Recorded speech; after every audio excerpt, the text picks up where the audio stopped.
ठीक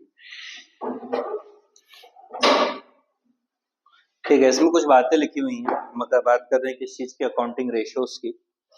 तो the figures given in financial statement are comprehensive. आप लोगों ने इसके पहले कौन सा चैप्टर पढ़ा था? Financial statement. अब फाइनेंशियल स्टेटमेंट में क्या बताया गया था? आप लोगों ने बैलेंस शीट बनाई, पी एंड एल अकाउंट बनाया, उसमें आपको सिर्फ ये बताया था, कुछ फैक्ट्स और फिगर्स दिए हुए थे, है ना, और आपने उन्हें क्या किया, बस एक एज अ स्टेटमेंट वहां पर लिख दिया। उस चीज से आप कोई कंक्लूजन नहीं निकाल पाए। कंक्लूजन क्या था उसमें? कुछ फाइनेंशियल आपकी कंडीशन उससे पता चल गई होगी, है ना, कुछ बातें और आपको पता चल गई होंगी, एसेट्स कितनी है, लायबिलिटीज कितनी है ना, लेकिन हम उसकी कोई समरी वहां पर नहीं निकाल पाए। प्रॉफिटेबिलिटी कितनी है ये पता नहीं कर पाए। तो अब हम पढ़ेंगे अगला वाला चैप्टर जिसका नाम क्या है, अकाउंटिंग रेशोज। मयंक, तुम ये बता सकते हो मुझे कि अकाउंटिंग रेशो का मतलब क्या होता है? रेशो का मतलब क्या होता है ये बता दो। A relation between two number is known as ratio. हम लोग पहले भी बचपन में पढ़ते थे रेशो क्या होता है। कोई भी आप दो नंबर ले लें, उनके बीच का जो रिलेशनशिप होगा उसे हम क्या बोलेंगे? रेशो बोलेंगे। ठीक, तो यहाँ पर लिखा हुआ है the figures given in financial statements are comprehensive, no information can be extracted from them till some relationship is established among these figures. For example, if a company earns a profit of rupees 5 crore, then we cannot say that the performance of the company was satisfactory because this figure of profit is absolute. But when the profit earned is compared with the profit of another company or with the profit of previous years, then some conclusion can be drawn whether the work was satisfactory or not. देखिए यहाँ पर एक बढ़िया सा उदाहरण दिया गया है कि अगर मैं आपसे अभी बोलूं कि एक कंपनी है और उस कंपनी ने 5 करोड़ रुपए का मुनाफा कमाया, तो आप इस चीज से कोई भी कंक्लूजन नहीं निकाल सकते हो। रीजन बिहाइंड दैट, रीजन क्या है इसके पीछे, कि आप उस फैक्ट को या फिर उस नंबर को किसी भी चीज के साथ कंपेयर नहीं कर रहे हो।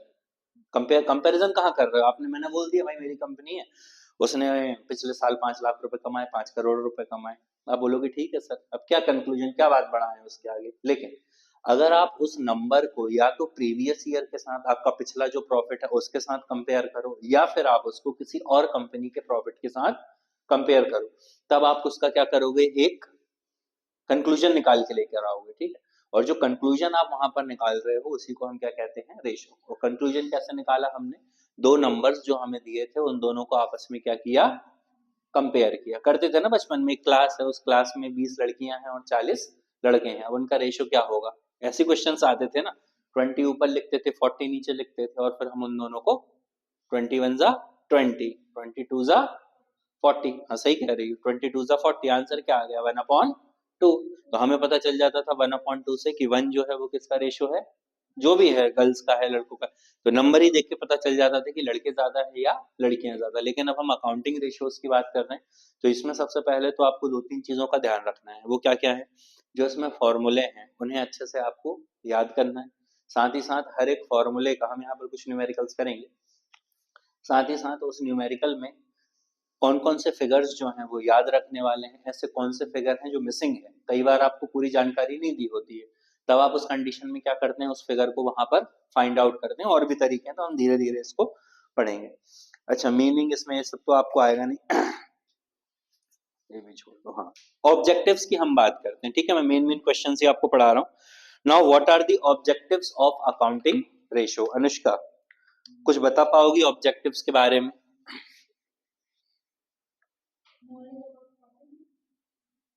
ठीक है, उसमें लिखा हुआ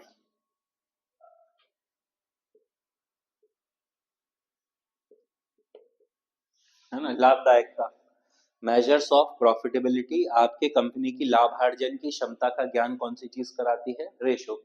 प्रॉफिटेबिलिटी का मतलब समझते हो ना, कितना वो अर्न कर सकती है, ये चीज आप रेशो की हेल्प से निकाल सकते हैं। ठीक, the second one is knowledge of liquidity and solvency. हाँ कृष, बताओगे लिक्विडिटी और सॉल्वेंसी का क्या मतलब होता है? नहीं पता? मयंक नहीं पता? लिक्विडिटी या सॉल्वेंसी का मतलब होता है कि जैसे आपके पास में कैश कितना है, है ना। और सॉल्वेंसी का मतलब क्या हुआ कि आप कितनी पेमेंट कर सकते हो, है ना। एक रहता है, इसमें हम पढ़ेंगे अभी आगे कुछ लिक्विडिटी रेशोज भी हैं। तो इन सब रेशो से आपको ये भी पता चल जाता है कि आपके पास में कितना लिक्विड यानी कितना कैश रखा हुआ है, और साथ ही साथ आपकी कंपनी कितनी ज्यादा सॉल्वेंसी यानी कि कितनी ज्यादा पेमेंट करने की क्षमता रखती है, ये चीज भी हम इससे पता कर सकते हैं। तो measures of profitability, liquidity and solvency. अच्छा, हेल्प्स इन फोरकास्टिंग। फोरकास्टिंग का मतलब क्या होता है? पूर्वानुमान लगाना, है ना। फोरकास्टिंग में आपकी मदद करता है, और भाई किस चीज में मदद करता है? आपकी बजट बनाने में। बजट आप बनाते हैं कंपनी में, तो रेशो आपको हेल्प करते हैं पूर्वानुमान लगाने में। जब आप इनको देखते हैं तो करंट असेट, लायबिलिटी, बहुत सारे इसमें फॉर्मूले आते हैं। तो धीरे धीरे जैसे आप बढ़ेंगे तो आपको फोरकास्टिंग करने में भी हेल्प करेगा, आपको बजट बनाने में भी हेल्प करेगा, ठीक। तो ये 3-4 है, एक आध और मैं बता देता हूँ आपको।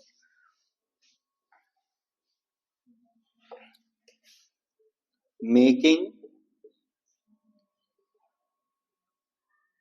Financial data understandable.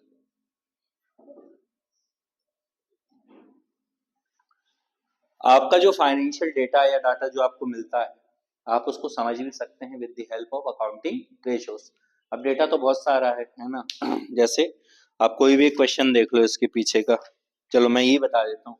ये देखो, इतनी सारी डिटेल्स इसमें लिखी हुई है, दी हुई है, बट आप इससे क्या कंक्लूजन निकाल पा रहे हो? कुछ भी नहीं। लेकिन हाँ, जब मैं इसे प्रॉपर एक फॉर्मूले में रखूंगा, इससे कुछ मैं रेशो निकालूंगा, दो नंबर्स के बीच में रिलेशनशिप को स्टैब्लिश करूंगा, तो मैं समझ पाऊंगा कि हाँ, ये जो डेटा मुझे दिया गया है ये क्या है, किस पर्पस से मुझे दिया गया है, या जो भी।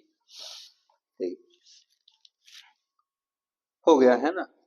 इंटरफर्म कंपैरिजन पॉसिबल, ये भी बढ़िया है। एक ऑब्जेक्टिव आप लिख सकते हो। आप क्या बोला मैंने? Interfirm comparison. Inter-firm comparison possible. तो इसका एक फायदा और ये होता है कि आप अगर कंपैरिजन करना चाह रहे हैं एक फर्म का दूसरी फर्म से, या अपनी कंपनी का किसी और कंपनी से, तो it can be possible with the help of accounting ratios. आपको दो डेटा दिया गया है, आप उन दोनों डेटास को क्या करें, आपस में कंपेयर कर लें, दोनों के बीच में एक रिलेशनशिप स्टैब्लिश कर लें। तो अगर एग्जाम में आपको आता है what do you mean by accounting ratios, तो एक डेफिनेशन वो लिखना है। And the second one is what are the objectives, और we can say advantages of accounting resource. तो भाई ये दिए गए हैं, measurement of profitability, liquidity and solvency का पता लगाना, फोरकास्टिंग और budget, making financial data understandable, interfirm comparison possible. और भी इसमें दिए गए हैं, beneficial for management, helpful in comparative study, simplifying the accounting data, finding weak points of business, creation of ideal standards, finding out financial soundness. So these are the objectives, advantages of what? Accounting ratios, ठीक। चलिए, अब यहाँ accounting ratios की जब हम बात कर रहे हैं तो देयर आर सम लिमिटेशंस। अब इसकी क्या है, कुछ सीमाएं भी हैं जिनके बारे में हम बात करेंगे, क्योंकि हर एक चीज का फायदा होता है तो इसका कुछ ना कुछ नुकसान तो हम नहीं कहेंगे,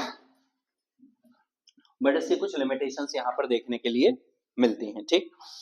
एक आध दो कोई बता पाएगा? हाँ, ये भी है, ठीक है। ओनली मॉनेटरी डाटा, या फिर कह सकते हो ओनली क्वांटिटेटिव टर्म्स इसमें क्या किए जाते हैं, इंक्लूड किए जाते हैं। क्वालिटेटिव टर्म्स इसमें इंक्लूड नहीं किए जाते हैं। रेशो पढ़ रहे हैं आप, ठीक है, टॉपिक डाल दें। चलिए, तो मैं इसके कुछ लिमिटेशंस बता देता हूं, लिमिटेशंस ऑफ अकाउंटिंग रेशियोज। पहली लिमिटेशन जो इसमें दी गई है वो है भाई फॉल्स रिजल्ट्स।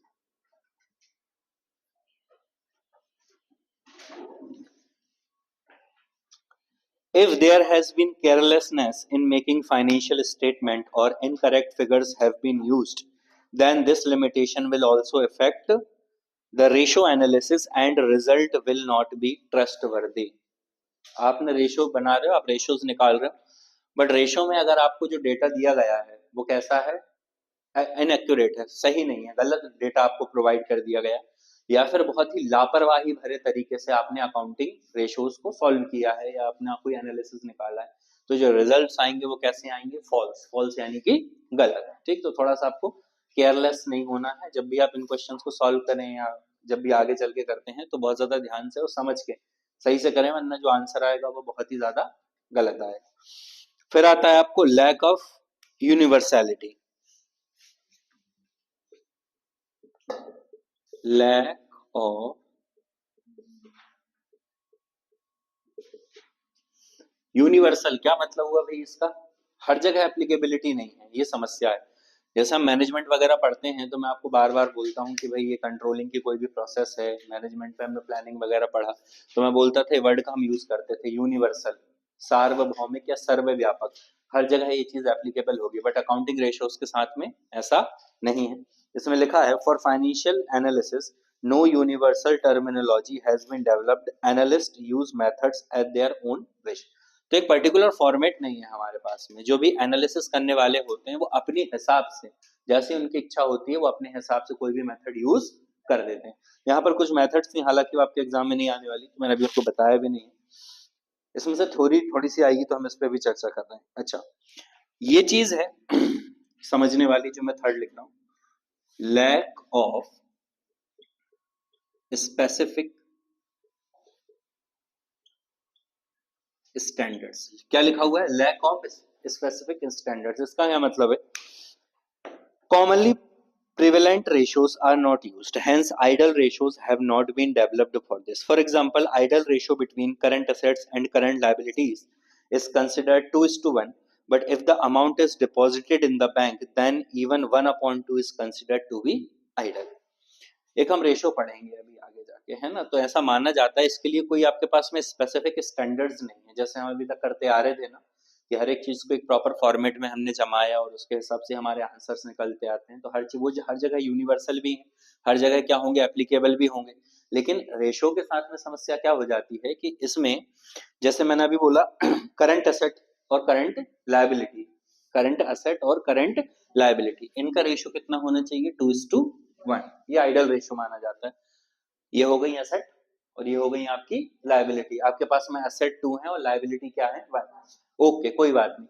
लेकिन इसमें अगर आपने पैसा जो है वो बैंक में क्या कर दिया है? जमा कर दिया है ना? इसमें लिखा हुआ है but if the amount is deposited in the bank then even 1:2 भी को भी क्या कर लिया जाता है? आइडल कंसिडर कर लिया जाता है। तो आप ये नहीं कह सकते कि हमेशा ये चीज सही है या हमेशा ये चीज सही है, वो तो डिपेंड करेगा कि आपके पास जो क्वेश्चन आया है, जो सिचुएशन आई है वो क्या है। हालांकि इजी, ठीक है। हाँ, और जैसा तुम अभी कह रहे थे, क्वालिटेटिव जो फैक्ट्स होते हैं उन्हें इग्नोर कर दिया जाता है।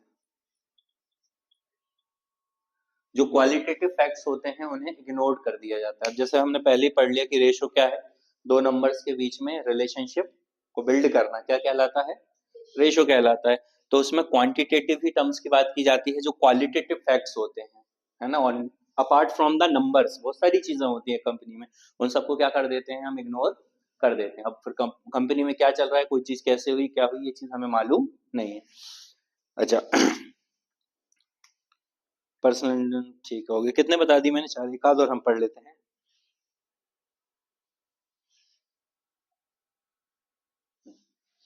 और ये ratio is not the final result. क्या मतलब हुआ इसका? रेशो की हेल्प से आप बस ना क्या कर सकते हो, एक मार्केट में जो ट्रेंड चल रहा है या जो ट्रेंड चल रहा है आपकी कंपनी का किसी भी चीज का, उसका बस एक अंदाजा लगा सकते हो। रेशो से आप किसी भी चीज का कंक्लूजन फाइंड नहीं कर सकते, आप अपनी कंपनी की फाइनेंशियल पोजीशन को भी फाइंड नहीं कर सकते हो। कंपनी की फाइनेंशियल पोजीशन को फाइंड करने के लिए आपको बैलेंस शीट की जरूरत पड़ेगी। बैलेंस शीट बनाओगे, प्रॉफिट एंड लॉस अकाउंट बनाओगे, उन सब में डिटेल्स लिखोगे, जो हमने अभी इसके पहले किया। इस चीज से आप क्या करोगे, बस एक ट्रेंड का पता लगा सकते हो कि एक्चुअली आपकी कंपनी में चल क्या रहा है। फाइनल रिजल्ट्स आने के लिए आप दोबारा आपको वही balance sheet, profit and loss profit and loss account वगैरह बनाने पड़ेंगे। ठीक है, तो लिमिटेशन हमने देख ली है, ऑब्जेक्टिव्स देख लिए, एडवांटेजेस देख लिए, रेशियोज क्या है ये भी देख लिए। अब इसके बाद सीधा हम क्वेश्चंस की तरफ मूव ऑन करेंगे। एक बार इसको पढ़ लो, कुछ यहाँ पर टाइप्स भी हैं, है ना, करंट असेट्स, करंट लायबिलिटीज। हाँ ठीक है, इजी है क्वेश्चंस, बट इसमें थोड़ा सा आपको लर्न करना पड़ेगा कि कौन सी कैटेगरी में कौन सी चीज आती है। समझ गए मेरी बात को? ठीक, ये बुक ले लो। हाँ 2 मिनट आ रहा हूँ, लो इसकी फोटो खींच लेना। इसको बंद तो कर दो। कैसा आया?